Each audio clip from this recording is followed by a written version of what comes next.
Hi, welcome to the Richard Gabili YouTube channel, and for today's tutorial, I will be teaching you on how to turn on and off toggle zoom using keyboard shortcuts on iPhone X. But first, can you subscribe to this channel and don't forget to hit the subscribe button and the bell to notify you for the new updates. And let's start!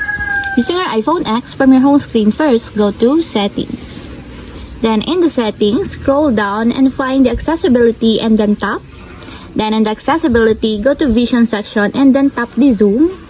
Then in this part in the zoom, scroll down and go to this section and then tap the keyboard shortcuts. Then in this part in the keyboard shortcuts, find the toggle zoom, and as you will see, there's a switch button located on the side of it. Then all you have to do is just tap it to enable until it becomes green. When the toggle zoom is enabled, use the symbols to zoom in or out. And if you want to disable or turn up, just tap again the switch button just like this. And that's what we have successfully turned on and off toggle zoom using keyboard shortcuts on iPhone X. If you have a question, get a comment down below and don't forget to hit the subscribe button and the bell to notify you for the new updates. And thank you for watching!